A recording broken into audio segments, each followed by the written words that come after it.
Welcome to our July What's New and What's Next. We recently had a release of Vevox last week with some really exciting product updates in there. So I'm Dermot from the customer success team, and with me today is Matt Kelly, who is the product manager for Vevox, and he's going to be taking us through all of those new developments. I'm just going to point out our instructions again. I think we've got quite a few people joined our session, which is great.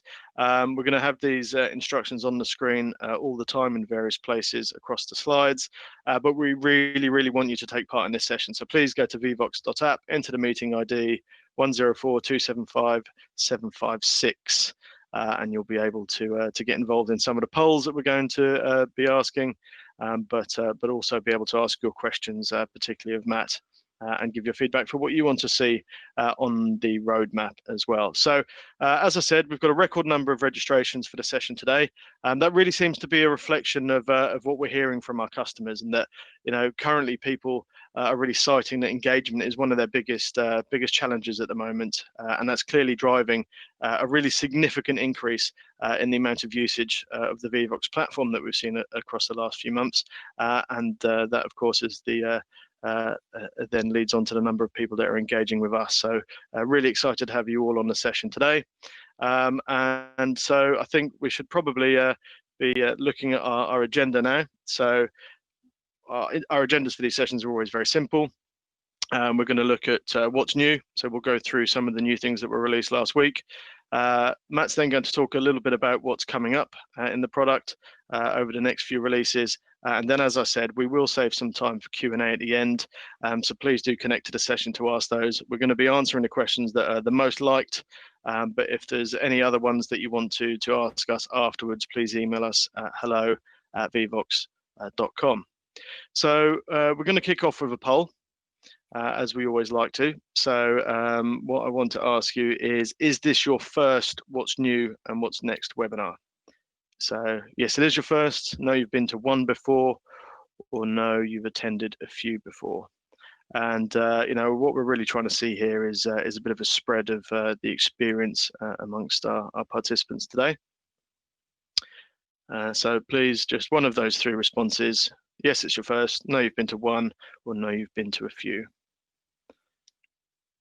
And Matt, I'll leave it to you to close that off when you think we've got a good few responses in. And okay, wow, overwhelmingly the first session that people have been to. So that's really good to see. I think as what I was just talking about there, we've seen a huge rise in use and interest across Vevox these last few months. But it's great to see that so many new people are really keen to get involved, see what's new in the product, but also find out what's going to be coming. I also want to point out a couple of resources before we hand over to Matt. So whether you're new to Vevox or whether you're an experienced host, these are three places that you should all go to and certainly should all be aware of.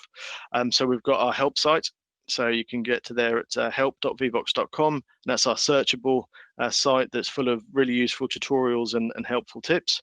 There's the Vevox website as well, so go to vevox.com. It's got lots of useful guides, case studies, and examples that you can learn from no matter your experience.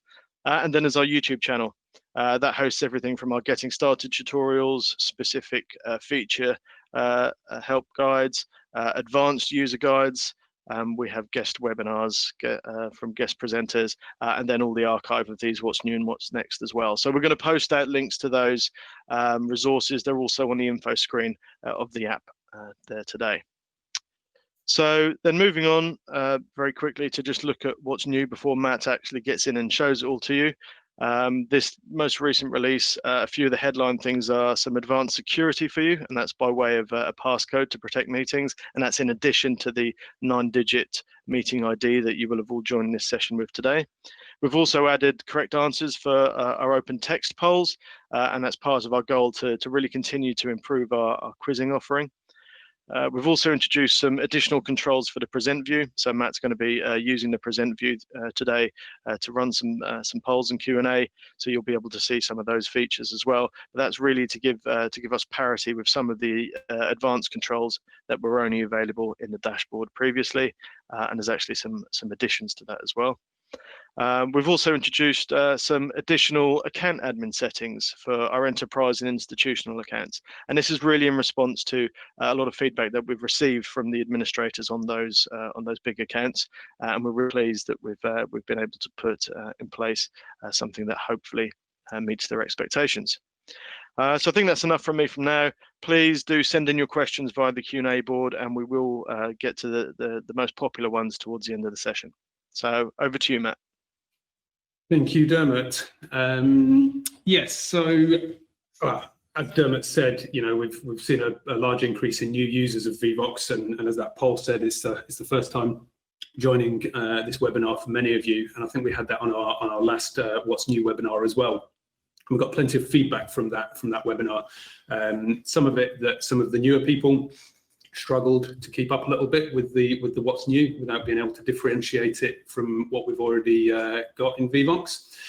So we're going to do something slightly different in our structure to the webinar this time around.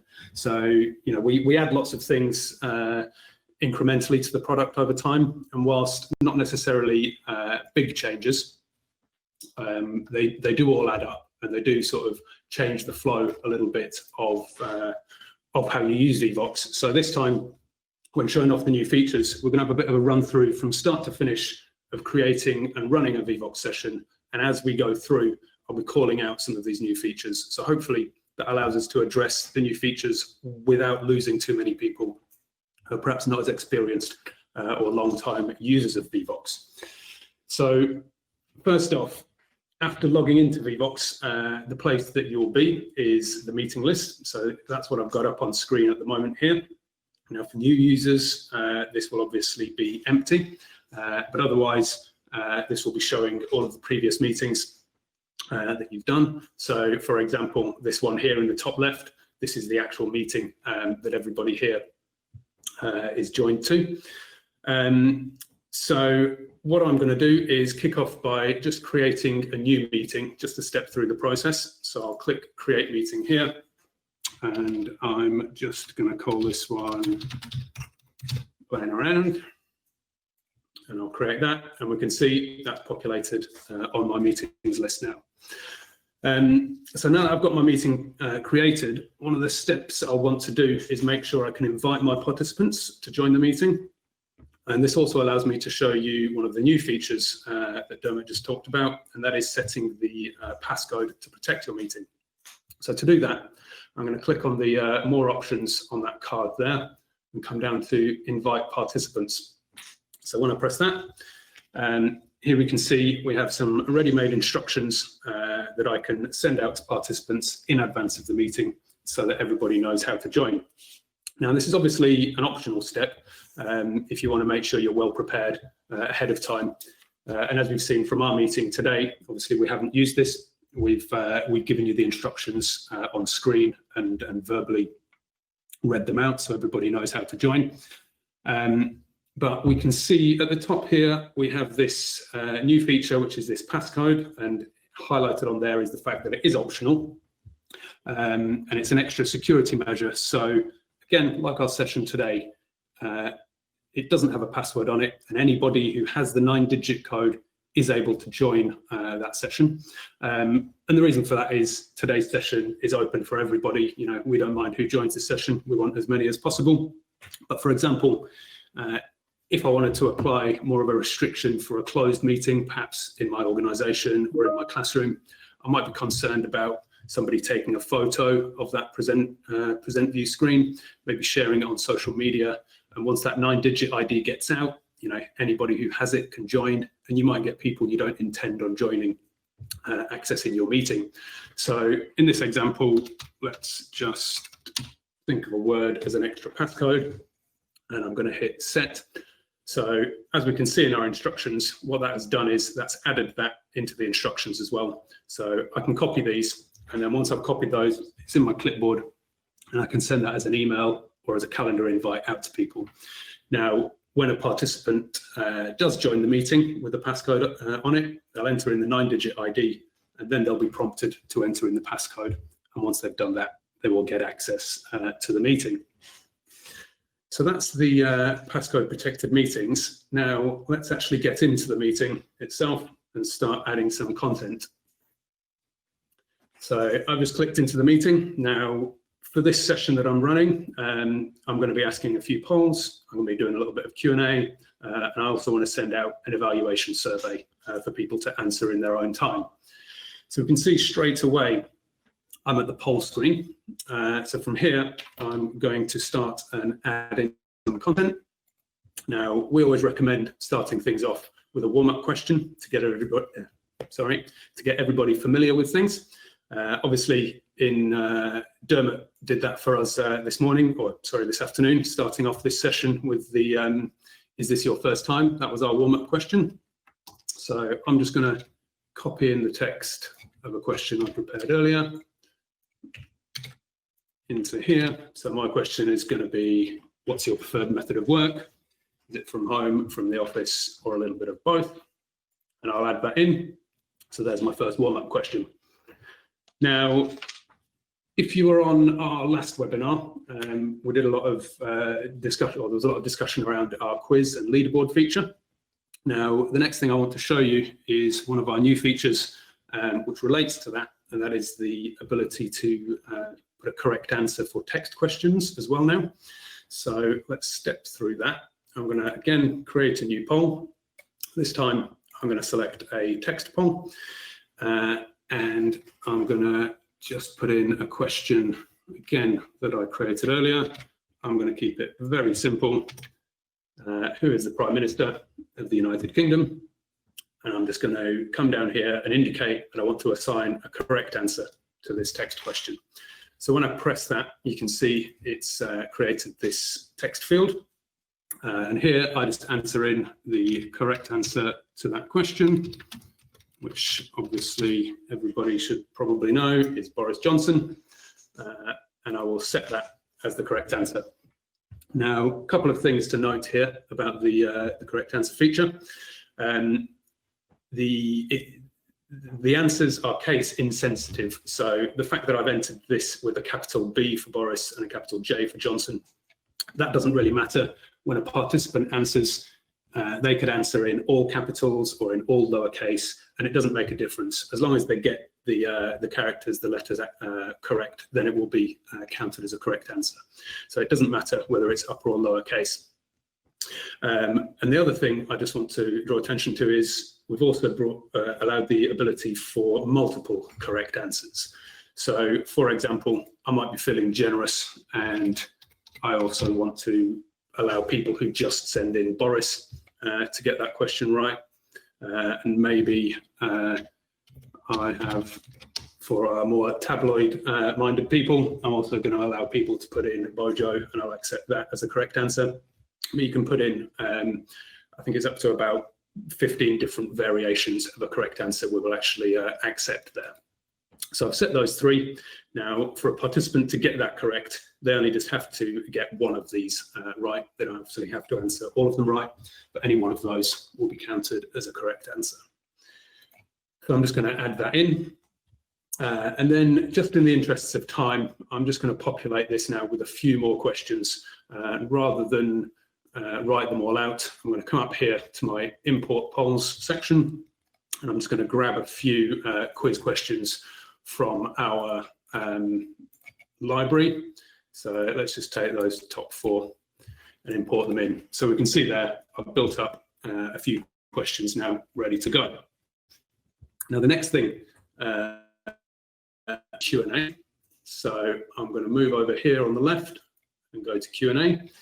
Now, there isn't really anything absolutely necessary to do with getting the Q&A up and running. It's pretty self-sufficient. By default, you will notice that the Q&A is always on, so we don't really have to do anything there. However, the one thing we do recommend is starting things off like we did in our meeting before, with a host announcement or a host message that you can send out to your participants just to welcome them and get them, hopefully prompting them to send in some questions to that Q&A board. So again, I've just copy and pasted something I had prepared there. and I'm going to send that out to the Q&A board. So as people join, they'll be able to see that message. And the last thing I'll touch upon is the survey. So again, at the start, I said I wanted to include a evaluation survey that people could do in their own time. So if I just click on that survey option. Now, creating a survey, very similar to creating a poll. And again, in the interests of time, rather than enter in all of that data, I'm just going to go to our bank and select one that we've already got. I'm going to take this meeting feedback survey. If I just expand that down, we can see the questions that are going to be part of that survey. And I'll just press import, and that survey's in there. And I can just click on that to expand it. And these are the questions that are going to be part of that survey. And participants will be able to answer that in their own time during the meeting. So my polls are in there, my Q&A is ready to go, and I've got my survey set up. Now it's just time to actually get my participants joining and presenting this to them. So it's important to note at the top here, we've just got this bar saying my meeting is in a waiting state, so participants won't be able to actually join this yet. So I'm just going to come up here and start that meeting. And we'll also note that my survey isn't active yet. You can enable the survey at any time you want during the meeting. I'm just going to start it now as well. So that's ready for people when they join. And then the last thing to do is actually run this meeting for my participants. So I want to present it to them. I'm going to come over here and press the present button. And what I'll be wanting to do is present this from my computer here. So I'm just going to open that present view in a new browser tab. So as we can see, that announcement message that I sent in is appearing in the present view. And then over on the left-hand side here, we have the instructions for people for how to join that meeting with the all-important ID. And then we also have the QR code as well, just to make it even more simple if people prefer that method of joining a meeting. Now, I'm going to step through some of the present view controls, but just to make it a little bit more interesting and relevant, and in true here's one I made earlier fashion, I'm actually just going to close out of this meeting. I'm going to use our live active meeting that you're all participating in today. So that was this one over here. So I'm just going to go into here and come to the presentation view for this meeting. So as we can see, the only difference now being we've obviously got some questions populated that you've been sending in whilst we've started this meeting. So the first thing I just want to mention is by default, this Q&A board is sorted by the most liked. If we see in the top right corner here, it's being displayed by the most liked. Now I can hover over this and I can change this to sorted by the most recent, so I get a steady stream of the most recent messages coming in. Another feature we have is the ability to only show favorite messages. Now, we haven't got anybody applying the favorite tag to any of these messages, so I'm just going to move this back to most liked and leave it on that. Now, before we do tackle the Q&A, I'm going to go and run my first poll. So as we saw before, I created that poll and I'm just going to hit the start button here to bring up that poll, which was, what is your preferred method of work? Now, whilst that poll is open, so in the top right here, we can see how many people are answering out of how many people are actually connected to this Vevox session. So I can see those numbers count up. When I'm happy we've got a good number of people answering, I can close that poll. So I'm going to do that now. And when I do close that, we can see the results come in. So interesting to see there that the majority of people tend to prefer a mix. And I think if lockdown's taught us one thing, it's working from the office is definitely low down on people's priorities now. So with the first poll done, I'm ready to move on to my next one. And my next one is my first of my quiz polls. It's my text question. So I can just hit straight again on this next poll button, and this will open up my text poll. Now, obviously, you all saw me enter in that one from earlier about Boris Johnson. I'm not going to use that because everybody knows the answer to that now. So I've got a slightly different one in here. What is the capital city of Australia? And I can see people responding to that. Now, in the interest of time, I'm going to sort of cut this a little bit short. I'd usually allow a little bit longer, but I'm just going to end that poll now. So when I do close that poll, we can see all the responses that people sent through. So lots of Canberras, Adelaide's, Perth, Sydney's, Melbourne's, Sydney, spelt as the name Sydney in New York. Interesting, that's a good one. So that's all the responses that people sent through, but I'm more interested in what the actual correct answer was. So down on the control bar here, I'm going to hit this toggle that says show correct answer. And when I do that, it pops out from the side with what the correct answer is. It was, of course, Canberra. So well done to everybody who got that. And it's just telling me as well the percentage of you that actually got that correct. So just shy of half of you there got that answer correct. Next up, if I just consult my notes, I'm going to move on to the next poll, which I believe is another word cloud poll. So we obviously had one of these at the start of the session when Dermot was welcoming you all into the meeting. So what I've done here is I've just started this word cloud poll. Now, one of the things that we quite like to see from a word cloud poll is have that build dynamically, like we saw earlier in the meeting. So what I can do here on this control bar is press the show results button. And when I do that, that's going to show the results of the poll whilst the poll is running live. So as those responses come in, that word cloud builds nicely and we can see it refresh. It is possible to do this for any question type. So you can have the real-time result for any of the questions, be it a multi-choice, a normal text poll, a numeric or a rating question. However, generally speaking, you know, and particularly for quiz style polls, we don't recommend having this live real-time results on. And the reason for that being, it can sway people's opinion when they see what other people have answered. So you're not always getting perhaps an honest answer. Now, before I close this poll, one of the other new things that I just wanted to show you that we have now is the ability to jump back to the Q&A board whilst the poll is open. So if I come down to my control bar here, you can see I'm hovering over this button that says show Q&A. So when I click that, that toggles me back to the Q&A board, and I can see clearly on the control bar here that I've still got a poll open. And again, up at the top of the screen here, it's telling me that I've still got a poll open, and it's got that same counter on there just to keep me informed of how many people are answering that poll. Now, excuse me, I may want to dwell on the Q&A for a little bit. I may want to look at some of these questions, answer some of these as we go through. Apologies, I will come back to some of these at the end, but for the moment, I'm just going to step through this process. But you can manage your Q&A to your heart's content.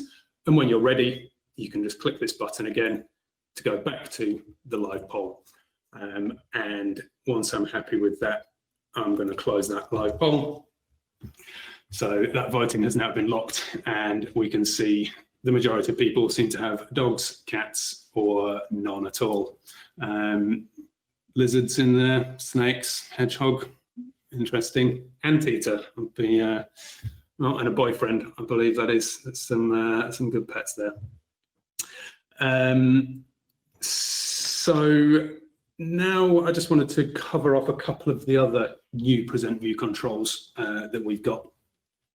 So if I just bring that back up and hover here over this poll selector, we can see it brings up a list of my polls, and I can see which ones I've already asked. So that's the ones that have this results icon next to them. And when I scroll down, which ones have yet to be asked. And from here, I can move out of my original flow. I can maybe jump back and show the results of one of those previous polls, or I can jump ahead to a poll that I haven't asked yet, a little bit out of sync of my original order, and jump into that poll. So I've just opened up this. This is another one of the quiz polls. What do you call a mathematician who specializes in the field of geometry? Is it a geomagician, a geomatician, a geometer, or a geologist? Again, in the interests of time, I'm just going to end that now. And for the benefit of everybody, I'm going to bring up the correct answer. And I'm not sure of the answer myself, but I'm reliably told it's a geometer, which 22% of you have got correct there. The other thing I just wanted to bring up about the present view as well is you may have seen when I've been running these polls a big red X appear to the left of the control bar. So if I just open up one of these other polls here, now, you know, what you may do, you may accidentally open a poll or jump the gun a little bit and step ahead when you're, you know, perhaps not ready to move forward yet. But what you can do if you do that is we now have this ability to cancel a poll. So if I've accidentally opened this poll up and I've thought to myself, oh no, I've jumped the gun here, I didn't want to do this until later, you can hit this red X to cancel that poll. Now, important to note that obviously when you do cancel a poll, you're cancelling out all of those responses that anybody had sent in whilst that poll was open as well. Just for the benefit of those that had started answering that question, I will open that poll again and we will step through it so we can bring up the correct answer, because I'm sure that would frustrate people if I never got around to that. Let's close that poll and show the correct answer. Pretty easy one there. O is obviously oxygen on the periodic table. Now, the last thing on the poll controls I wanted to show you, you may have noticed when I bring up this poll selector again, any of the polls that I've already asked, we now have this ability from Present View to go back and rerun that poll again. So, you know, perhaps I want to go back to a question I asked at the start of the meeting and I maybe want to ask it again. I can press this rerun button. So straight from Present View, once I press that, what that does is that makes a duplicate of that poll and it opens it up so it's not overwriting the results of the previous time I asked that poll. It's a duplicate, and this will be saved as a second instance of that poll in my results. So I'm just going to close that one. And again, just a small one. We've obviously asked a few quiz questions during this. Now, it's obviously not been a very big quiz, but the ability to show the leaderboard, as always, is still there on the left-hand side of the screen. So I can just press that show leaderboard button. Now, obviously, we've only asked a few questions here, so we don't have much in the way of a good leaderboard, but I can see that only, five participants got a full 3 out of 3 during that quiz. What I will say, if you are more interested in the quiz and experiencing a full-blown quiz, tomorrow, I think it's 12:30 in the UK time, we're having our Friday pub quiz. Lots of people tend to join those. They're really good fun. And you can run through about 20 or 30 quiz questions, and it really gives you a feel for how a full-blown quiz in Vevox can work. I think Dermot or somebody can send out a link in the chat or in the app to how to join that if you're more interested in seeing an in-depth quiz. That pretty much covers the running of my meeting. Now, what I'm going to do is just jump back into my dashboard again, and just to finish this off with some of the post meeting things that you might want to look at, we have our data tab on the left-hand side here. So if I click on that data, I can see a quick summary of the number of participants that have joined and how people have been interacting during this meeting. I can see a summary of the results, the images that people have sent through, a scoreboard, and of course a summary of the survey as well. I don't think we've actually got the survey open on this at the moment. But the other thing I just wanted to draw to your attention is this is where you can come to get a full download of that data report as well. So when I press that download data report, this is what gives me my Excel file. And once that opens, just very quickly in here, gives us a summary of obviously all of the people who've joined. Now this is a completely anonymous meeting, so we don't know the identities of any of you in this session. A quick summary of the polling results. Now a more detailed breakdown of the polling results, so we can see what people have responded for each question. And again here, these are the questions that have a correct answer associated, so whether that person got the correct answer or not. And the same again for the survey, a summary of those, an in-depth look at the survey results, and then of course an in-depth, a dump of all of the Q&A messages that got sent through as well. So that's just a very quick look at the data report there. Now that finishes what I wanted to talk about in the meeting.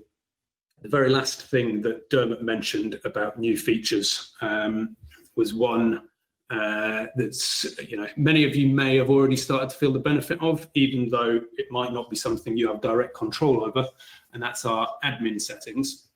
So this is a feature that's only available to our enterprise and institution customers, and it allows your account administrator to set some of the default options and branding for newly created meetings in your account.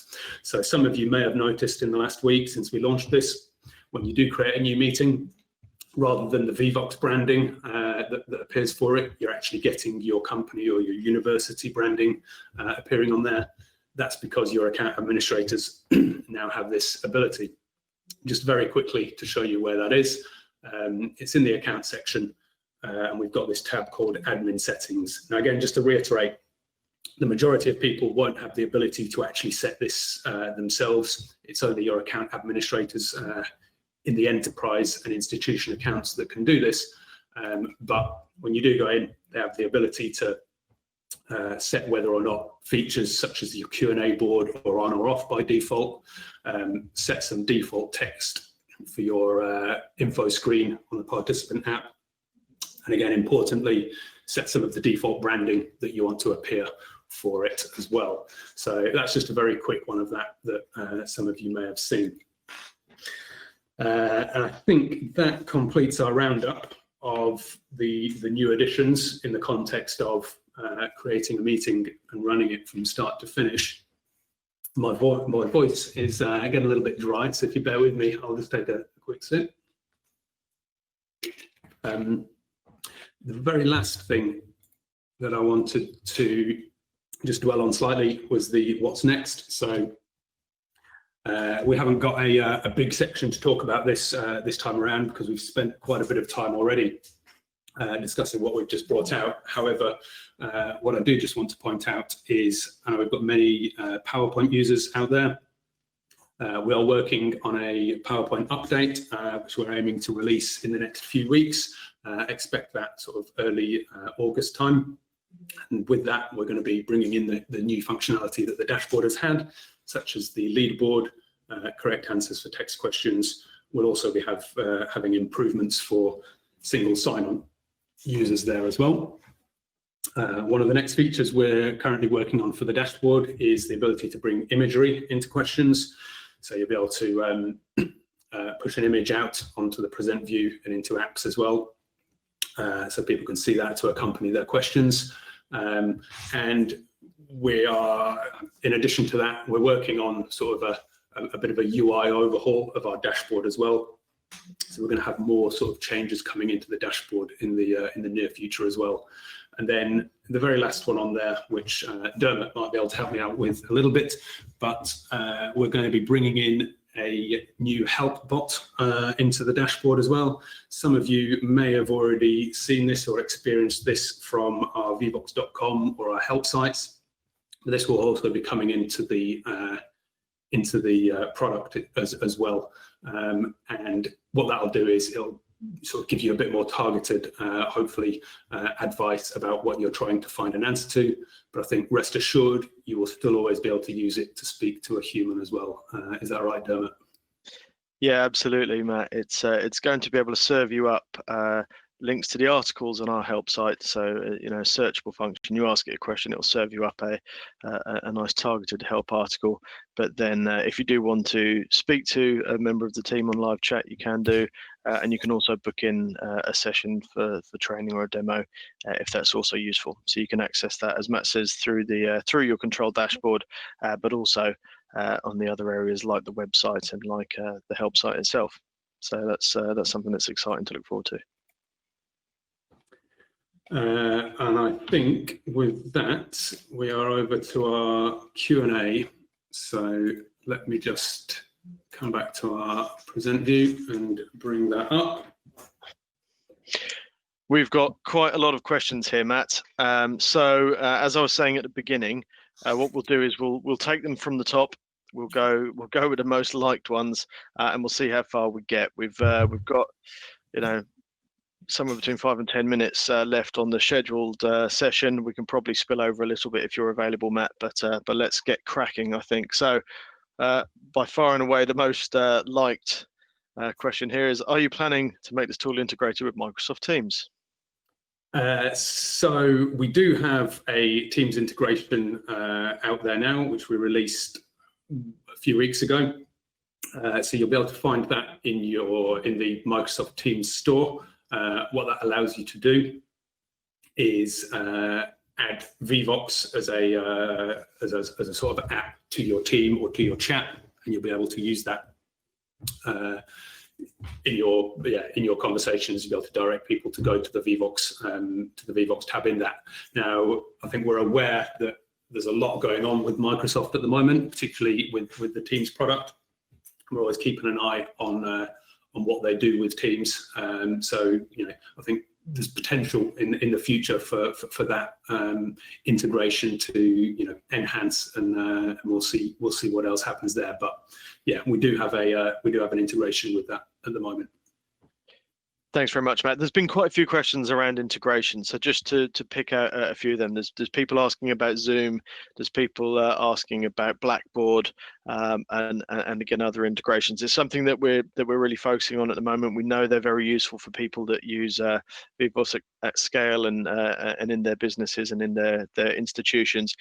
We're working on a lot of integration. So rather than go through lots and lots right now, I think what the best thing to do is if you get in touch with your account manager, if you've got one, or just send us an email at hello@vevox.com, and we will happily pick up a conversation with you around any particular integrations. I think that's probably the best way to deal with that. Yeah, I think we've had a comment before, I think just to pick one specifically around Blackboard Collaborate. I would be very interested.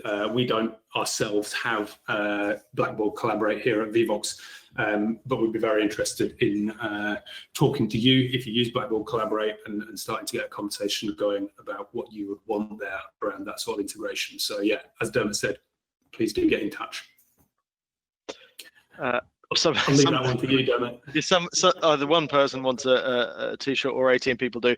Yeah, absolutely. We've just made another big order, seeing as people are using them a lot whilst they're doing webcam sessions from home. If you want a t-shirt, happy to send out t-shirts. We do ask for a review in return. So if you would like to trade in a review for a t-shirt, please, again, just use hello@vevox.com, get in touch, and we'll get back to you and get that sorted. So that's interesting that people want one. Okay, on to a more serious one. So are you running the presentation using a PowerPoint or presenter view? Which works best online? So when we first started off this meeting, and when Dermot was doing his introduction, and he asked his very first intro question, asking whether you'd been, this was your first What's New or What's Next webinar, all of that was from within PowerPoint. But then when Dermot handed over to me, everything I was going through was all purely using the Vevox dashboard and using the Vevox present view. Which one works best? it depends on your situation really and your scenario. I mean, I very much prefer to use the present view. I think there's a lot more sort of versatility with using the web-based approach, with being able to jump in between polls and Q&A and things. Now the PowerPoint integration is probably worth noting. That's really a polling integration. You can't manage the Q&A from within PowerPoint. So if you wanted to do that, you'd still have to come out to either the admin view in the dashboard or presenter view. But if all of your content is in PowerPoint and all you're wanting to do is the polling, then that may well suit you. So which works the best? It depends on your scenario, I think there. But thanks, Matt. So we've got a couple more here. So can you remove inappropriate contributions from word clouds? You can, yes. In order to do that, you need to be running your you need to be running from sort of two screens or two devices. So you would have your administrator's view of on one screen, and you'd have your presentation view that actually all of your participants are seeing. And in that administrator view, you can select words that you don't want to appear in that word cloud. It is worth noting, though, that by default, we do have a profanity filter that applies to the word cloud questions. So many inappropriate words are automatically filtered out. Obviously, many people find weird and wonderful ways to bypass certain things with bizarre spellings and such like. But yes, there is a way to manually remove comments from word clouds or remove words from word clouds. Yeah. And if you are particularly worried about your audience being so immature as to put in silly words, you don't have to show the results live. You can, of course, wait and then display them later once you've managed to have a look at it. Okay, somebody would like to create a question library. What would you advise is the best way to do that? So the best way to do this now, obviously, what I was showing you before, where we had that sort of Vevox question bank. Now that's just a set of questions that we've uploaded there, just to make getting content a little bit easier for you to get from when you're starting off the meeting. However, to create your own, there's nothing in the product at the moment that allows you to do that and store it online. However, what you can do, and maybe it's easier if I just jump out here back into my dashboard to show you. Let's say, for example, I'll come in here. So these were all the questions that I've been asking today, and I've found that I may want to reuse these again another time, or I can add to these. What I can do is select all of these questions and export these as a template. Now, what that's going to do is export that as it's what we call a JSON file. It's a text file. If you open that up, it's pretty meaningless itself, but what that's doing is that's creating a bank of these questions. Now, at any time, I can come back and import that same file again. So if I just come back, and I'm not sure where that will have saved it to. Here we go. This is the file. If I try to re-import that, it's going to tell me the contents of that file and what's being imported. So this, in its sense, is its own library of questions, all stored within a file. I don't have to import all of those questions. If I don't want, I can just select one or two and press import. And when I do that, it will import them into the bottom of my list there. So that's one way that you can create your own library of questions that you've been using. And you can, of course, with those files, you can send them to other people and share them around, and they will be able to use those as well.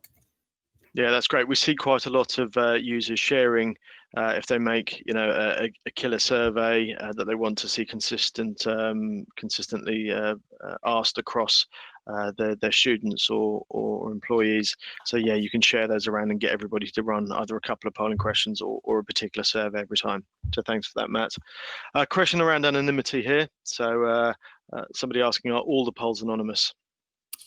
So the default setting when you create new meetings is for everything to be anonymous. So the short answer to that is yes, the polls are anonymous. However, in the options, if you go into the options settings menu when you set up your meeting, you can change it to require people to enter in a name when they join the meeting. And when people do that, all of their polling data and their Q&A or questions they submit will all be tied to their name, so you'll be able to match them up there as well. And it's probably worth noting, I didn't mention this in the sort of what's next, but one of the things we are sort of currently looking at and working on as well is the idea of full authentication. So the idea of actually getting people to use your company or your university's authentication server to actually sign in, so that people are fully identified when they're in using Vevox. But what we will say is the default approach for all meetings is for them to be anonymous. Great stuff. Thanks, Matt. Just to note, I think we're good to carry on for a few more minutes. We are at the end of the time that we promised this would be. So just those of you that need to drop off, please do go in and complete the survey for us that's in the Vevox app. We've opened it up. We want to continue to improve these sessions all the time, so we really appreciate your feedback. But I'm hoping Matt's going to be available for at least a few more minutes to take some more of these questions, as we've got quite a few likes on those. Sorry, another thing before we jump in, there's a lot of how do I and how to questions in here. So what I've done is I've reposted the links to the help resources into the app, and we will share those on the follow-up as well. So please do, if we don't get round to those questions during this session, please do go to the help site, help.vevox.com, and just ask your question into that, and you'll get a great response to it. Okay, Matt, sorry, back to the question. So are all the question types now supported by PowerPoint? Yes, I believe so. Like I said, the one probably outstanding thing is this new ability to support correct answers for text questions, which we obviously released last week. That will be coming in the PowerPoint add-in in the next few weeks when we release that. But other than that, yeah, everything is, all the polls are supported in PowerPoint. Absolutely. Will the recording be available afterwards? Yes, absolutely. It's going to go onto our YouTube channel, likely tomorrow, but it might be a bit later today, depending on if we can get the edit turned around. Everybody that registered will get the link to the recording, but it goes into the archive of all those other recorded ones. I think you answered this one in your what's coming up next, Matt. So yeah, we're going to be adding videos to question titles. Is there anything else you want to add on that, Matt?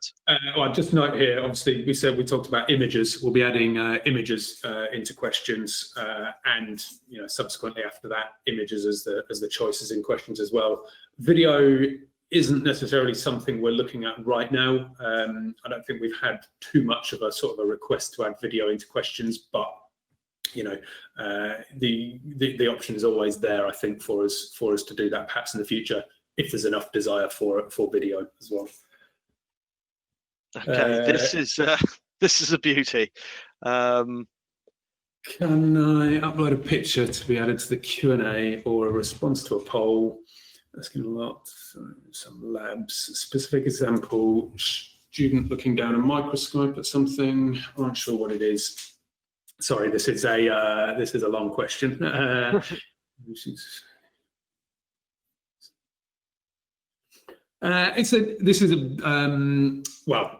without getting too deep into it, it's a very interesting use case. I think initially what we're looking at with images is for you as the host to be able to send out images for people to look at when they're voting and to vote on and stuff like that. To turn that around the other way and actually have the participant having the ability to send images in. It's something we've, I think, previously discussed in the past.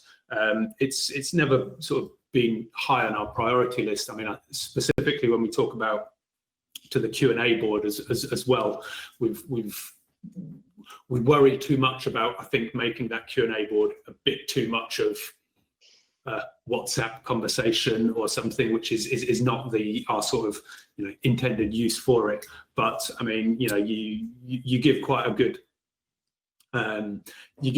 use case here. So rather than dwell too much on this, I'd be very, very happy if you want to send an email through to us, and we can perhaps discuss some more about your requirements here and see if that's something we might pursue in the future.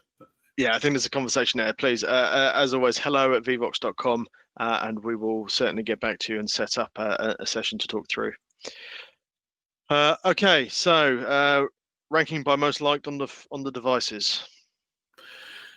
So I presume this is talking about the Q&A board.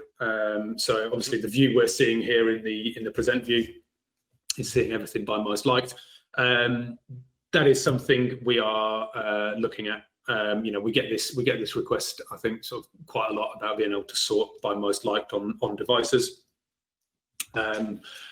Yeah, we're looking into that. I won't say when necessary to expect that, but we're sort of hoping by the sort of autumn or the end of the year we'll have that in apps as well, where you can sort by most liked. Brilliant. Somebody looking forward to the quiz? Yes, absolutely. Please do. The quiz registration is in there. We'll post it out again. Please come along. Great fun. Will there be a recording available? Yes, I think we just talked about that. Okay, here's another one. Is there any way to archive older items other than just download the data and then delete? So no, again, an interesting one. We don't really have I mean, this is specifically talking about a meeting, I think, rather than items. We at the moment we just have all of your meetings in a list that are stored sort of chronologically. We don't necessarily have an archive. It's an interesting suggestion. It's a good suggestion. I think it's something we can look at and pursue. I'm interested to know why you might want an archive there. Is it something to do with data security? Is it something more to do with just making your meeting list look cleaner? It'd be interesting to understand a little more about what your reasons for wanting that is. But yeah, there's an archive is a good suggestion, definitely. Great. Again, get in touch, and we're happy to discuss that one. Can you rerun questions in PowerPoint? You can rerun questions in PowerPoint. Now, in order to do that, you can either duplicate the slide, which will create a duplicate of that, or if you go back to a slide that you've already run a question on, when you go back to it, you might get a notification in the top corner that says this poll already contains results. What you can actually do there is on your keyboard, if you hit the delete key, that will clear the results out of the slide, and you can run that poll again.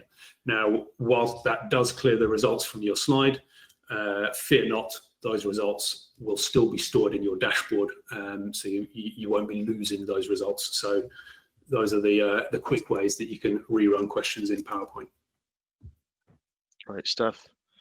Can you save the word cloud results to use later?